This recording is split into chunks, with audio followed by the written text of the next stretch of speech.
Aos 36 anos, a mulher mais bem paga e desejada do planeta fez algo que parou o coração dos chefões de Hollywood. Ela simplesmente se levantou, saiu do estúdio e desapareceu por 50 anos. Enquanto outras atrizes se agarravam à fama, engoliam comprimidos e imploravam por papéis, Greta Garbo mandou para o inferno contratos milionários. Ela se recusou até a buscar seu Oscar, puxou o chapéu sobre os olhos e se transformou no fantasma mais caro de Nova York. O mundo pensou que ela havia quebrado após um filme fracassado. Mas, na verdade, foi a manipulação mais genial e cruel da história do showbiz. Hoje, vamos dissecar a psicologia da primeira anti-estrela e descobrir a verdade assustadora. Porque, em um mundo onde tudo está à venda, o poder absoluto pertence apenas a quem não precisa de nada de você. Você não está aqui para ouvir mais uma biografia da esfinge sueca. Você está aqui para entender a mecânica do impossível. Como, em uma época em que o sistema de estúdios controlava cada respiração de um ator, uma mulher fez uma enorme corporação como a MGM dançar conforme sua música. Aqui não falamos de mitos, mas das pessoas por trás deles. Se essa história ressoa com você, você pode apoiar o vídeo com um like e se inscrever no canal. E se eu estiver errado, se você discordar ou ver essa história de outra forma, escreva sobre isso nos comentários. As histórias ganham vida justamente na discussão. Ato 1. O desafio do som. Como a voz fortaleceu o mito. Mas antes de chegarmos ao desfecho, precisamos voltar ao momento em que todos esperavam sua primeira queda. O instante em que o sistema estava certo de que o mito de Greta Garbo estava prestes a se desintegrar, confrontado pela banal realidade da física. No final dos anos 20, Hollywood parecia uma zona de desastre natural. A revolução tecnológica, a chegada do cinema sonoro, decapitava reis e rainhas do cinema mudo com a mesma impiedade da guilhotina francesa. Grandes atores, cujos rostos faziam o público chorar por anos, de repente abriam a boca e a magia sumia. Descobria-se que o amante fatal, John Gilbert, tinha uma voz aguda, quase cômica. Descobria-se que as deusas falavam com língua presa. A realidade invadia brutalmente o espaço da fantasia, e o espectador, ao ouvir uma pessoa viva em vez de uma imagem celestial, se virava decepcionado. O estúdio MGM estava em pânico. Seu principal ativo, Greta Garbo, era a esfinge, e esfinges não falam. Toda a sua imagem era construída sobre o mistério, sobre o não dito, sobre o que acontecia por trás de seus olhos, e não sobre o que saía de seus lábios. Além disso, ela tinha um pesado e arrastado sotaque sueco. Os produtores Louis Mayer e Irving Thalberg adiavam esse momento até o último instante. Temiam que, assim que Garbo falasse, ela se tornasse apenas uma sueca, uma entre milhares de imigrantes, e o brilho divino se apagasse. Todos esperavam que o som matasse o mistério, mas, na realidade, o som se tornou sua principal arma. Quando o filme Anna Christie estreou em 1930, a campanha publicitária da MGM consistia em apenas 2 palavras, impressas em letras gigantes nos cartazes: Garbo fala. Isso soava não como um convite ao cinema, mas como o anúncio da aparição de Cristo ao povo.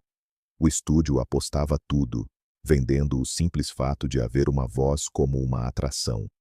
E então, o momento chega. Garbo entra em cena, cansada, marcada pela vida, em um casaco barato. Ela se senta à mesa de um bar no Porto, apoia-se pesadamente e pronuncia sua primeira fala.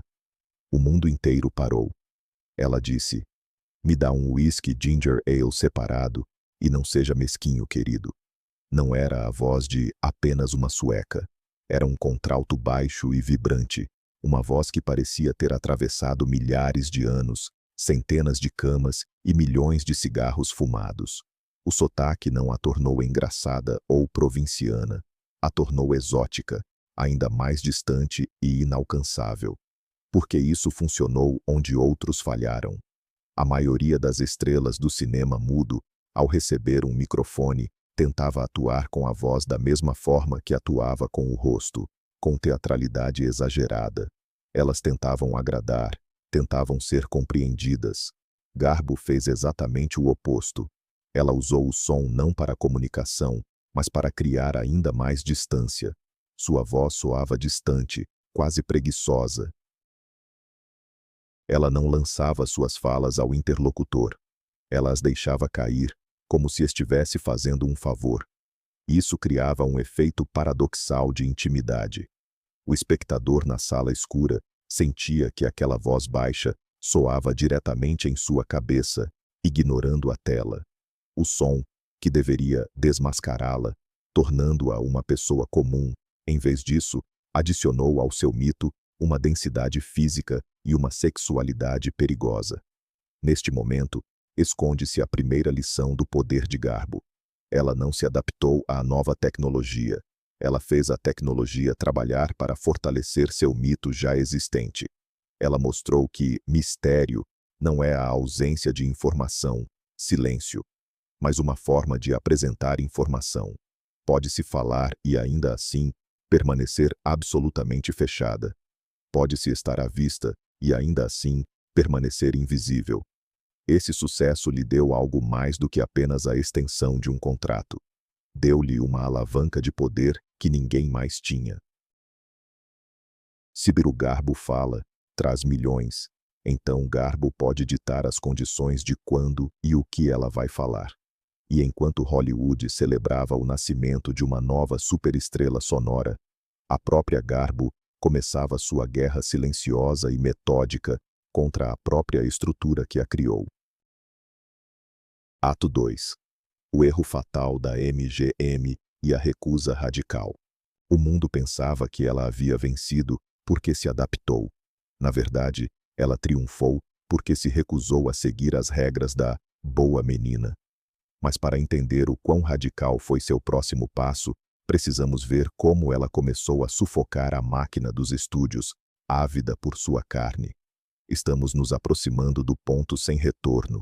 O momento que os livros de história do cinema muitas vezes descrevem como final trágico ou colapso repentino. Mas se olharmos os fatos sob a ótica de que recusar é poder, o ano de 1941 deixa de parecer uma derrota. Ele se revela como o maior movimento estratégico da história do show business. No início dos anos 40, Greta Garbo não era apenas uma estrela. Ela era uma entidade econômica separada, um estado dentro do estado da MGM. Mas o sistema tem uma característica: odeia a estagnação. O sistema sempre exige crescimento, novidade e, acima de tudo, total submissão às tendências. E a tendência mudou. A América estava à beira da guerra. Havia tensão no ar. E o público, segundo os produtores, não queria mais ver aristocratas europeias sofrendo, desvanecendo no esquecimento ou se jogando sob trens. O público queria rir. O público queria ver sua garota. E é aqui que a MGM comete um erro fatal. Eles decidem consertar o que não estava quebrado. Eles decidem americanizar a esfinge.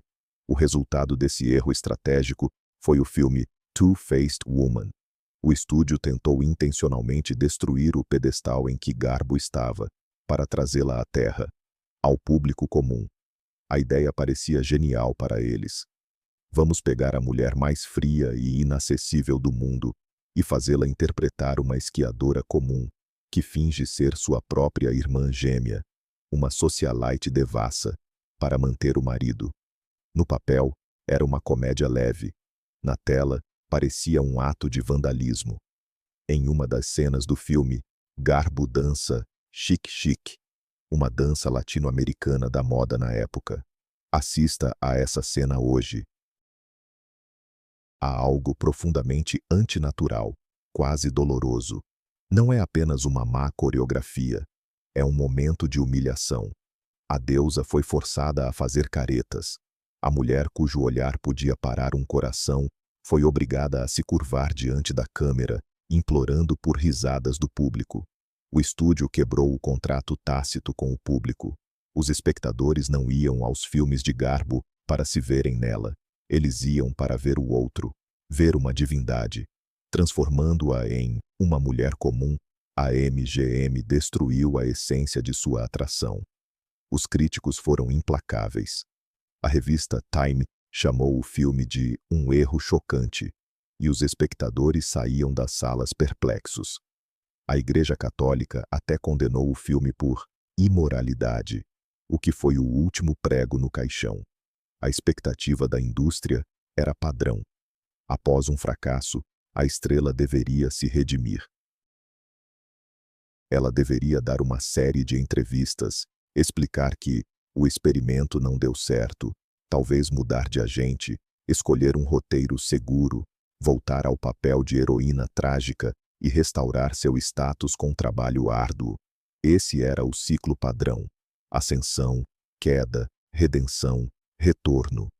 Hollywood é uma máquina que se alimenta desse ciclo. O estúdio já estava preparando um novo projeto para ela. A garota de Leningrado, esperando que Garbo, assustada com o fracasso, se tornasse mais maleável.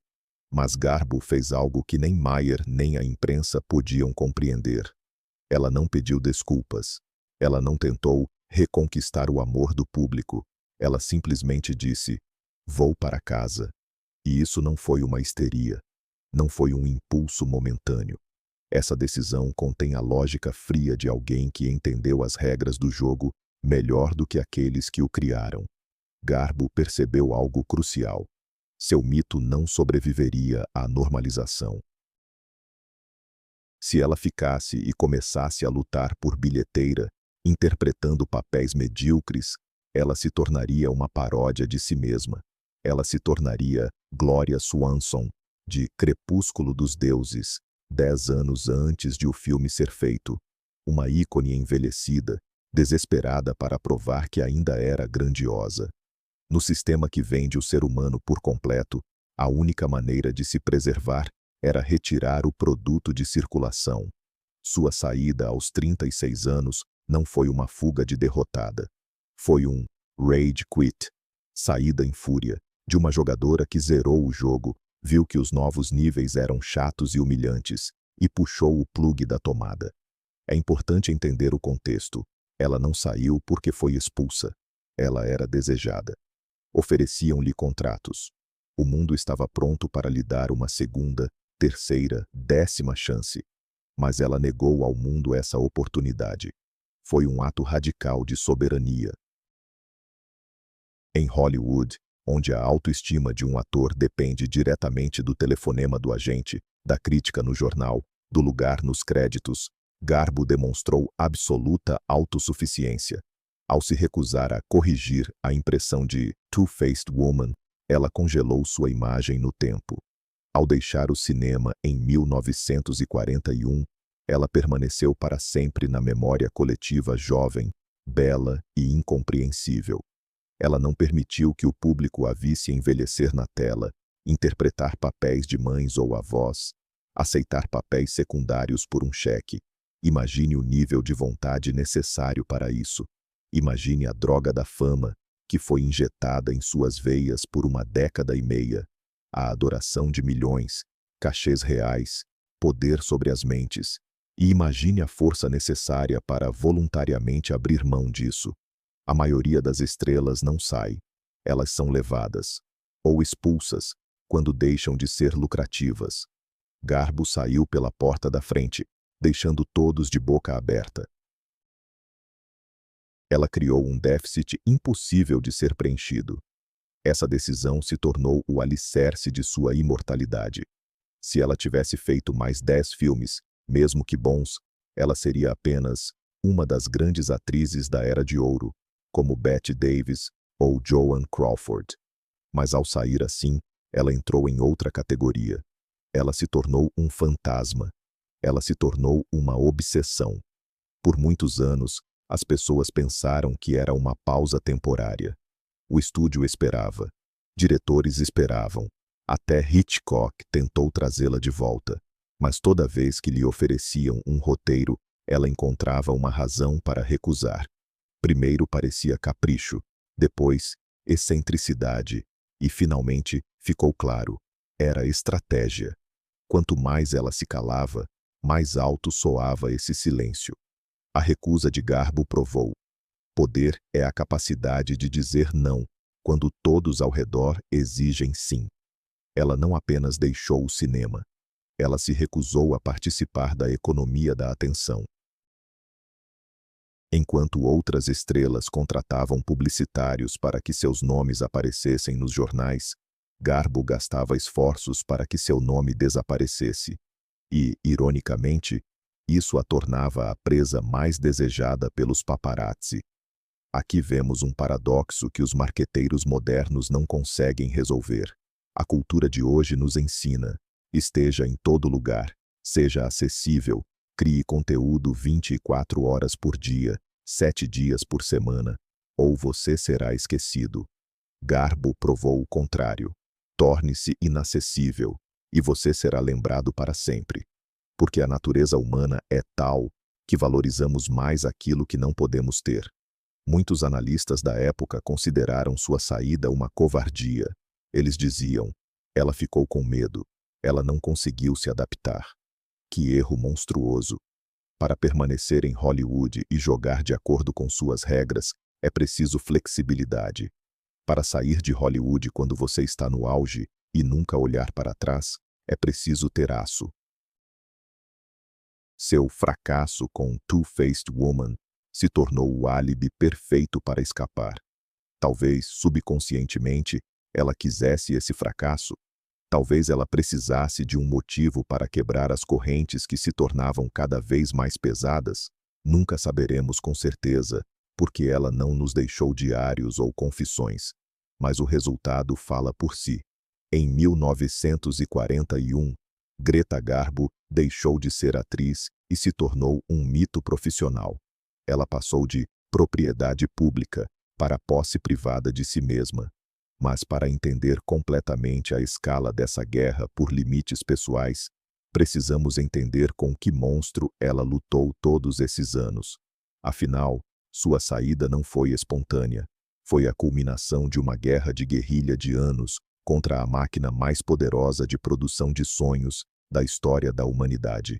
E nessa guerra, ela usou táticas que até hoje parecem revolucionárias. Ato 3. Guerra com Mayer e o sistema de estúdios. Para entender a dimensão do que Garbo fez, é preciso primeiro saber onde ela estava. Muitas vezes, olhamos para a era de ouro de Hollywood com óculos cor-de-rosa da nostalgia, glamour, limusines, flashes das câmeras. Mas, ao remover essa camada de verniz, revela-se uma estrutura rígida, quase totalitária. O sistema de estúdios das décadas de 20 e 30 não era apenas um negócio, era uma fábrica de moer gente.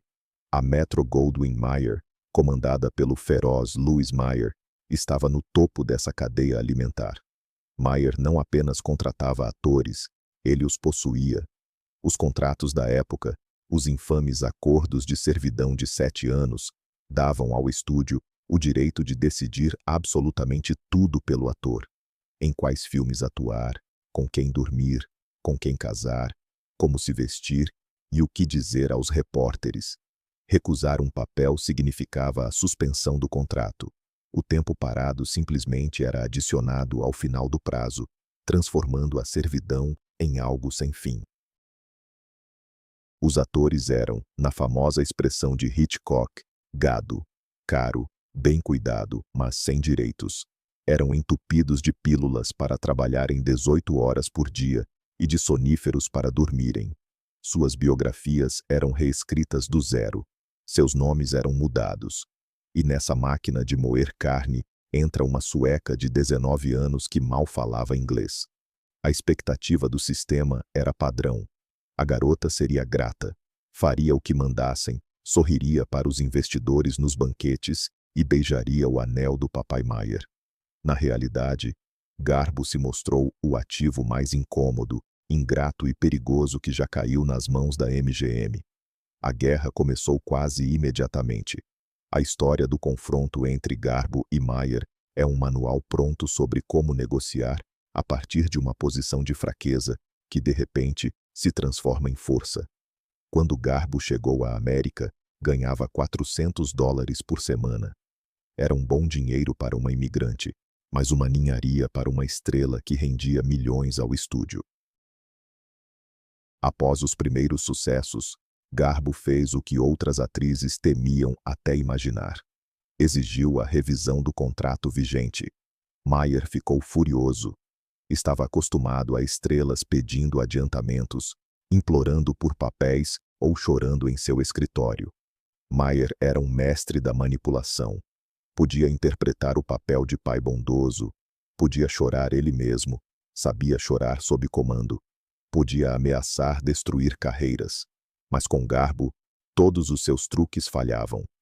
Ela não gritava, não chorava, não tentava convencê-lo. Usava uma tática que podemos chamar de gambito sueco. Ao ouvir a recusa de aumentar seu cachê para $5.000 por semana, ela simplesmente disse sua famosa frase, "I think I'll go back to Sweden." E ela realmente ia embora. Ficava em seu quarto de hotel, não atendia ligações e fazia as malas. Para Mayer, isso era um pesadelo. Ele não podia intimidar alguém que estava genuinamente disposto a perder tudo.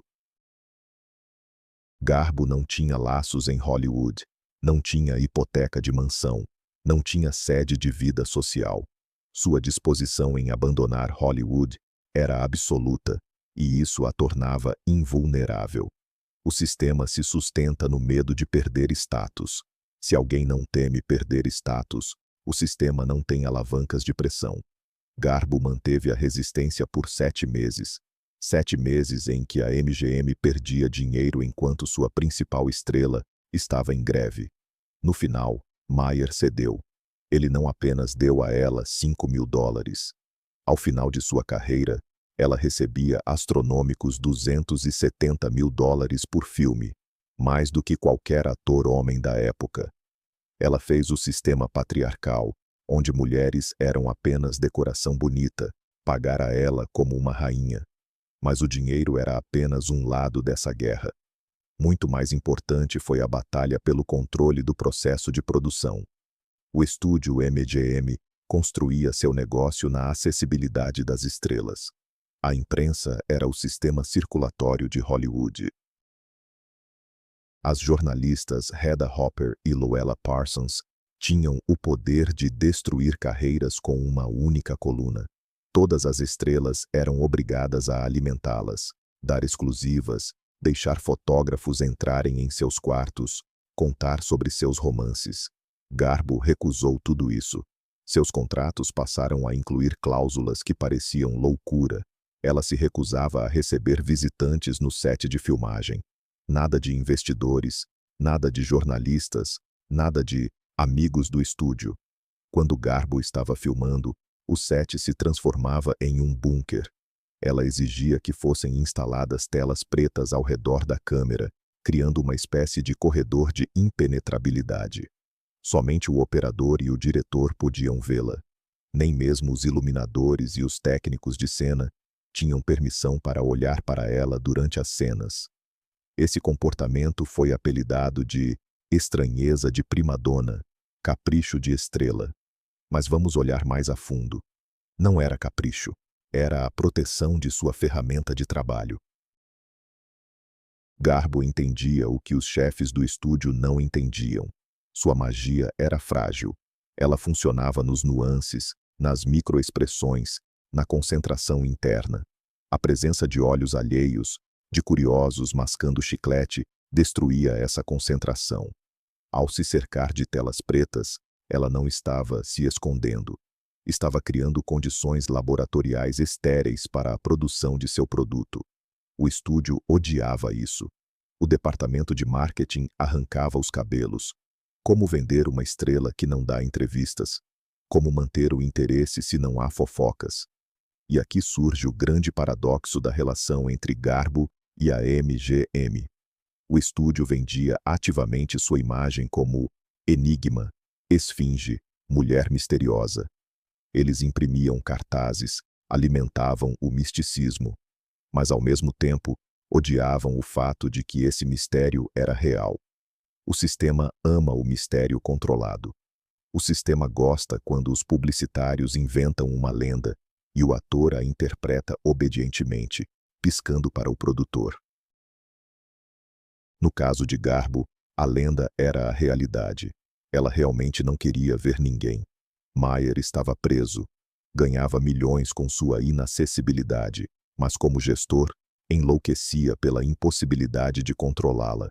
Sempre que as filmagens terminavam, Garbo simplesmente desaparecia.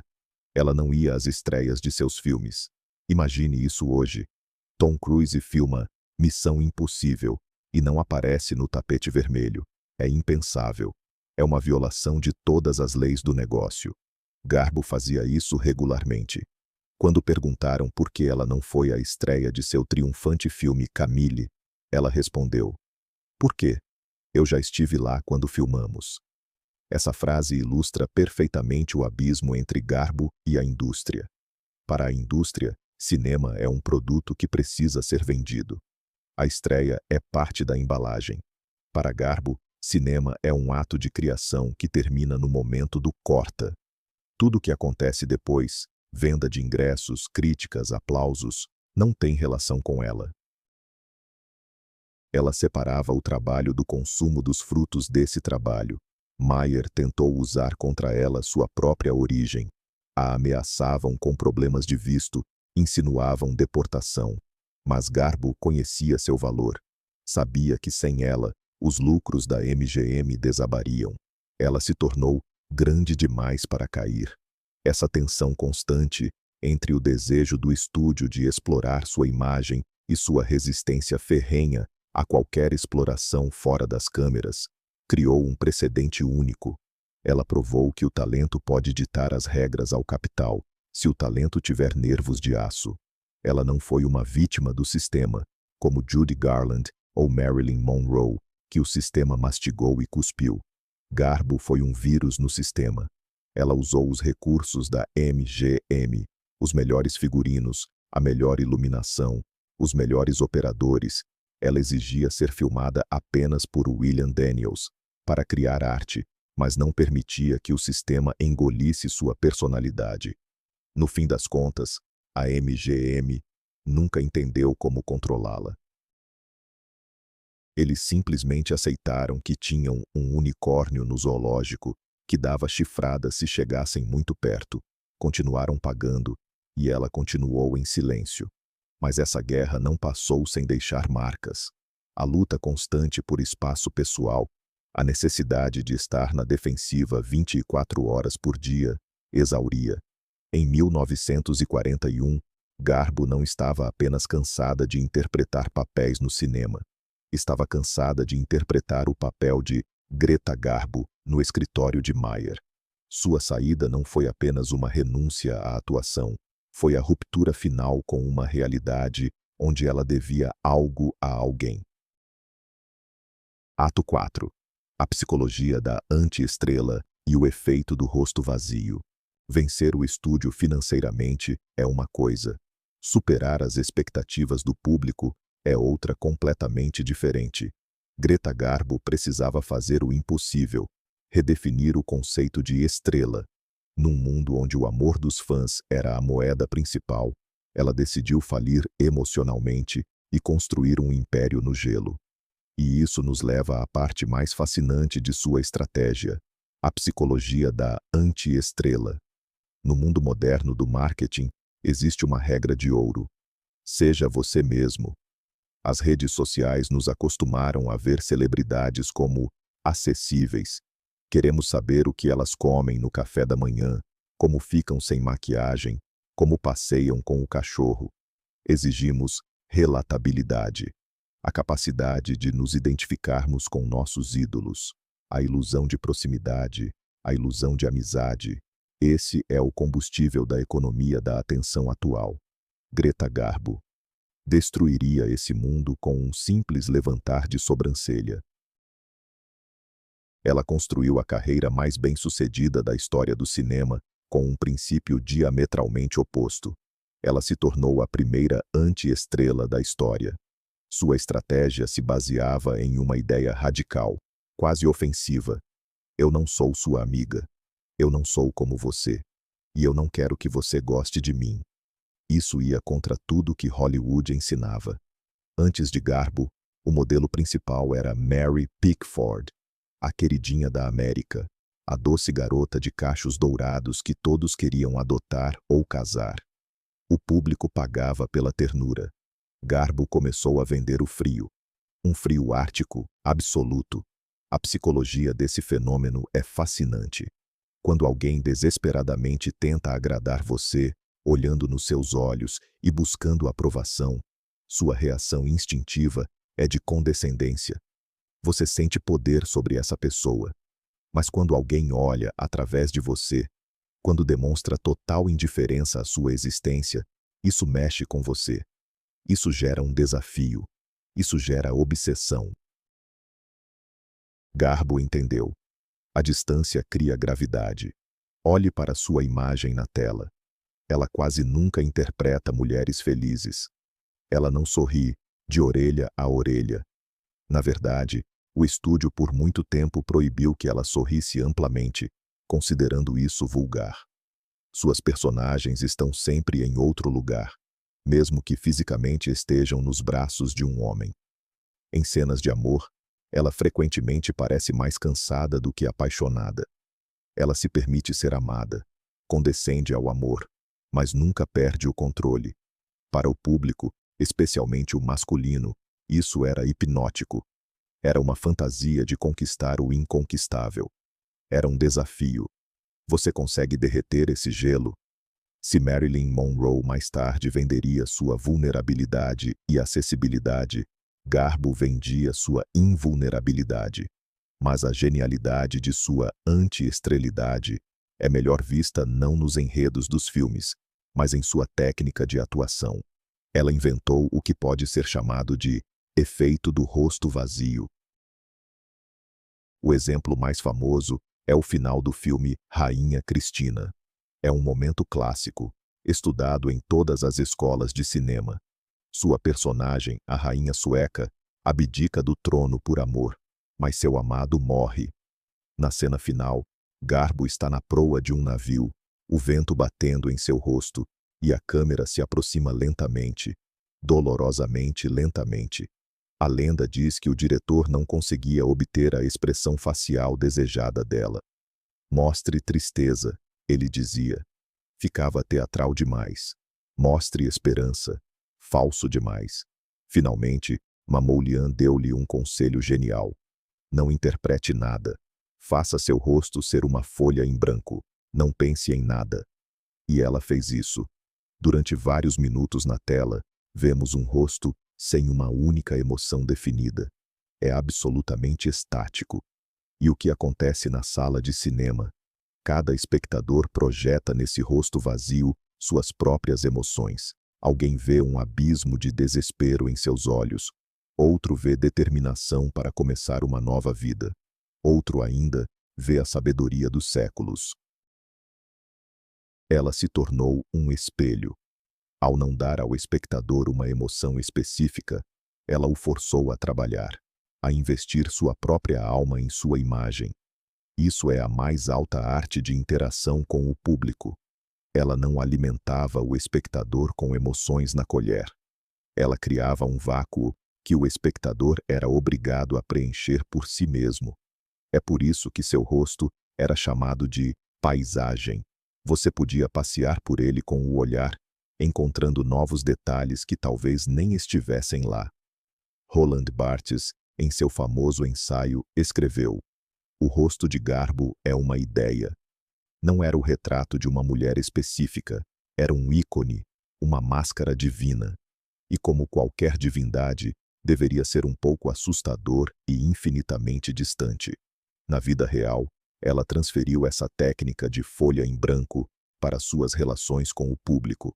A frase que lhe é atribuída, I want to be alone, quero ficar sozinha, na verdade é uma distorção. No filme Grande Hotel, ela diz, I want to be let alone. Quero que me deixem em paz.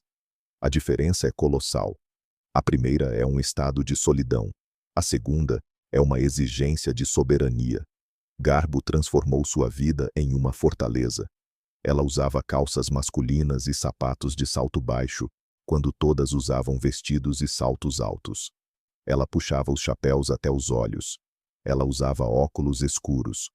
O paradoxo que ela, talvez inconscientemente, explorou era o seguinte: quanto mais você se esconde, mais olham para você. Se ela passeasse por Nova York sorrindo e distribuindo autógrafos, em uma semana ela se tornaria parte do cenário. Mas quem é aquela mulher que foge da câmera, cobrindo o rosto com a mão? Isso é uma presa. Isso é uma sensação. Paparazzi passaram décadas caçando uma única foto da verdadeira Garbo. Cada imagem borrada, onde ela simplesmente caminha pela rua, valia milhares de dólares. Ela criou a escassez de si mesma. Na economia, isso é a lei da oferta e da demanda. Reduza a oferta a zero e o preço dispara. Ela não dava entrevistas porque sabia. Qualquer palavra destrói a magia. Se a deusa começar a falar sobre o tempo ou sobre qual marca de shampoo usa, ela deixará de ser uma deusa. O silêncio permitia que as pessoas lhe atribuíssem uma inteligência profunda, uma espiritualidade incrível e conhecimentos secretos. Quem sabe sobre o que ela está em silêncio? Talvez ela seja tola, ou talvez ela tenha descoberto o segredo do universo. Enquanto ela se cala, ambas as opções são possíveis. Mas o público sempre escolhe a segunda. Isso faz de Garbo não apenas uma atriz, mas a arquiteta de seu próprio mito. Ela entendia que a identificação, ela é como eu, é barata e efêmera. Mas a reverência, ela é um ser de ordem superior, é eterna. Ela recusou ser um objeto de consumo. Ela recusou ser um produto na prateleira, que se pode virar nas mãos. Ela se colocou atrás de um vidro blindado. Você pode olhar, mas não pode tocar. E muito menos, possuir. Essa abordagem criou uma lealdade única. Os fãs de Garbo não apenas a amavam, eles a veneravam como um culto. E quando em 1941, o templo fechou suas portas, a congregação não se dispersou. Eles ficaram esperando na entrada.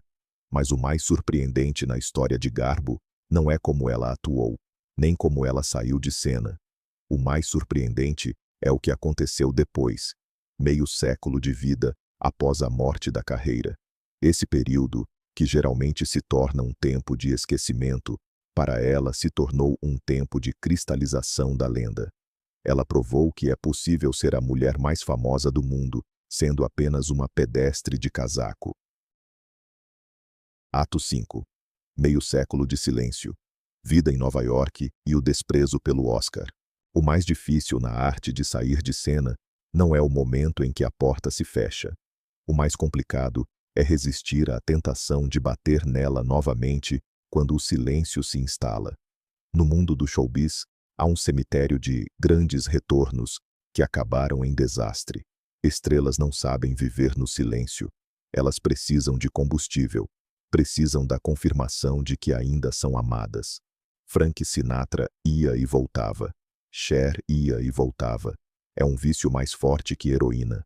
Greta Garbo viveu como ex-atriz por 49 anos, quase meio século. 3 vezes mais do que durou sua carreira no cinema. E durante esse tempo, ela nunca quebrou seu voto de silêncio. Ela não vivia em um bunker no deserto ou em uma ilha particular. Ela morava no coração do mundo, em Nova York, em um apartamento de 7 quartos na 52ª rua, com vista para o Rio East, cercada por milhões de pessoas. E foi ali, entre arranha-céus e multidões, que se desenrolou o ato final e mais longo de sua performance, a transformação de uma mulher viva em uma lenda urbana. Muitos biógrafos tentam pintar esse período como uma tragédia de solidão. Desenham a imagem de uma velha louca, trancada entre 4 paredes.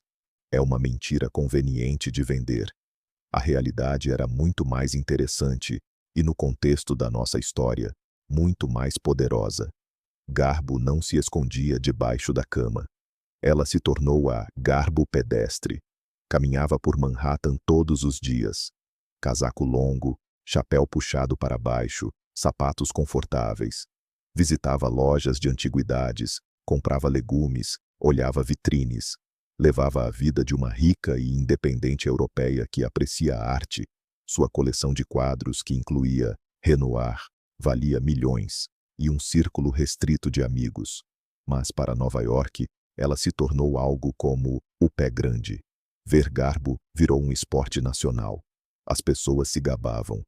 Eu a vi hoje na Madison Avenue. Ela estava comprando maçãs. Pense na absurdidade da situação. A mulher mais famosa do século caminhando entre as pessoas, e seu principal objetivo era ser ninguém. Mas esse objetivo a tornava um imã. Se ela vestisse um vestido de gala e fosse à ópera no Met, seria notícia por um dia. Mas o fantasma de casaco cinza, deslizando pelas ruas, agitava a imaginação por décadas. Ela não tentou voltar à indústria, embora a indústria implorasse por isso. No final dos anos 40, ofereceram-lhe cachês incríveis.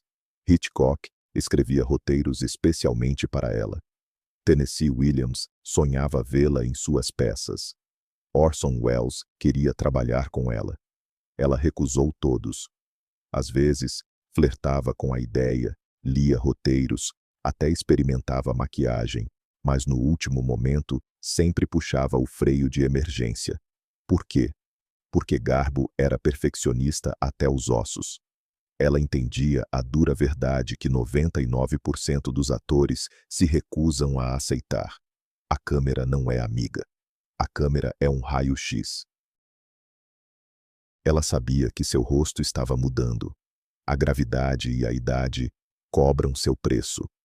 Ela não queria que o mundo comparasse aquela Garbo com uma mulher de meia-idade. Decidiu deixar a lenda intocada pela realidade do envelhecimento. Foi um ato de disciplina incrível. Ela sacrificou seu ego, o desejo de atuar, de estar no centro das atenções, para preservar seu mito. Ela se conservou na eternidade. Mas o momento mais emblemático de seu domínio sobre o sistema veio em 1954. A Academia de Cinema decidiu conceder-lhe um Oscar honorário por sua contribuição ao cinema. Normalmente, para uma estrela, esse é um momento de triunfo. É a chance de vestir o melhor vestido, subir ao palco, se emocionar, agradecer à mãe, ao agente e a Deus, e se banhar em aplausos. É o momento de validação. Vocês me amam, eu existo. Garbo não apareceu. Ela nem sequer gravou uma mensagem em vídeo. A estatueta foi retirada por Nancy Kelly. Garbo, provavelmente naquele momento, estava apenas tomando chá em seu apartamento ou caminhando no parque. Esse gesto, um absoluto desprezo pelo sistema. Hollywood disse: "Queremos te premiar." E Garbo respondeu: "Não me importo." Ela mostrou que suas estatuetas douradas, seu reconhecimento, sua hierarquia, não tinham poder sobre ela. Ela não precisava da aprovação deles. Nos últimos anos de sua vida, a caça a ela se tornou cruel. O paparazzo Ted Layson a perseguiu por mais de 10 anos, como um maníaco. Ele a esperava na porta de casa para fazer aquela foto, a foto da mulher velha e enrugada. E ele conseguiu. Em 1990, pouco antes de sua morte. O mundo viu essas fotos. Mas um milagre aconteceu. Elas não destruíram o mito. Pelo contrário, o contraste entre o rosto divino na tela e o rosto desgastado da velha apenas aumentou o tragismo e a grandeza de sua história. Ela não fez cirurgias plásticas para enganar o tempo. Não tingiu os cabelos em cores ridículas. Ela envelheceu honestamente, mas de forma privada. Ela morreu em um domingo de Páscoa de 1990. Tinha 84 anos. Após sua morte, parentes e casas de leilão começaram a desmontar suas coisas. E então surgiu mais um detalhe. Garbo não guardava nada. Ela não criou um arquivo para a posteridade. Não escreveu memórias, embora editoras lhe oferecessem cheques em branco com qualquer quantia que ela quisesse preencher. Não tenho nada a dizer, respondia ela, ou ainda mais incisivamente, minha vida é meu assunto. Ela não queria se justificar. Não queria explicar por que se foi, quem amou, se foi feliz. Levou todos os seus segredos para o túmulo. Em uma época em que cada espirro é documentado, quando estrelas escrevem autobiografias aos 20 anos, o silêncio de Garbo parece algo alienígena. Ela protegia sua solidão não como um castigo, mas como um tesouro. Ela provou que, em um sistema que quer comprar você por inteiro, seu corpo, sua voz, seus pensamentos, seu passado, a única área de liberdade está dentro de você, atrás de uma porta fechada. E a chave dessa porta deve ser só sua. Garbo saiu invicta. Ela venceu a MGM, venceu a imprensa e venceu o tempo. Ela nos deixou com perguntas, não com respostas. E é por isso que falamos dela em 2025, enquanto os nomes de suas contemporâneas mais complacentes e abertas já se apagaram da memória. Ela estava certa. A realidade sempre perde para a imaginação.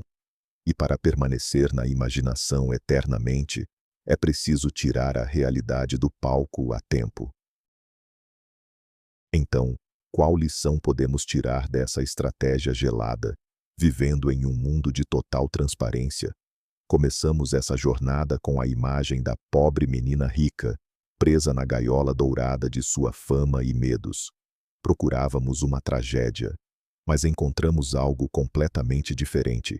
Encontramos um manual sobre poder absoluto.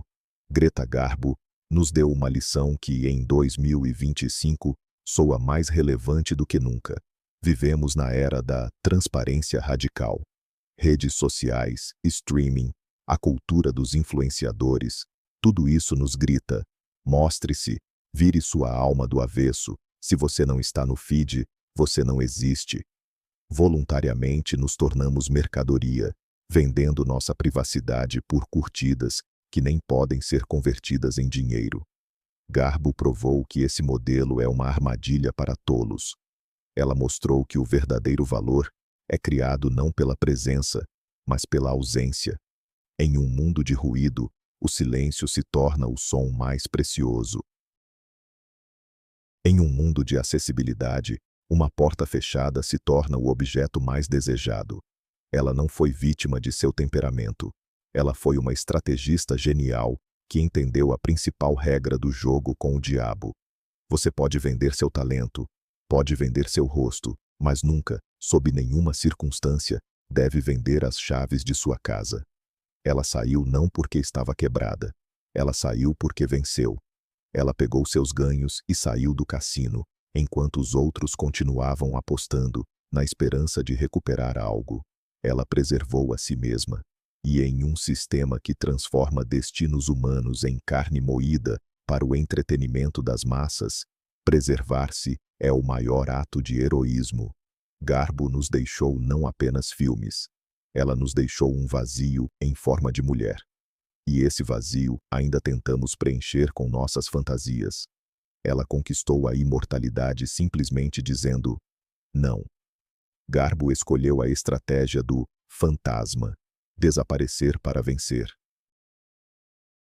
Mas na história de Hollywood, houve alguém que escolheu a estratégia do terrorista.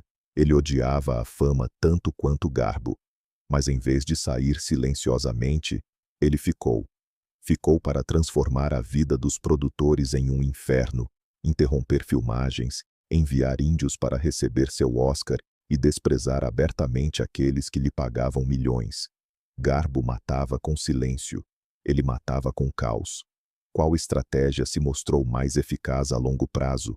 Quer descobrir a arte da sabotagem na história de Marlon Brando? Escreva, e eu contarei essa história.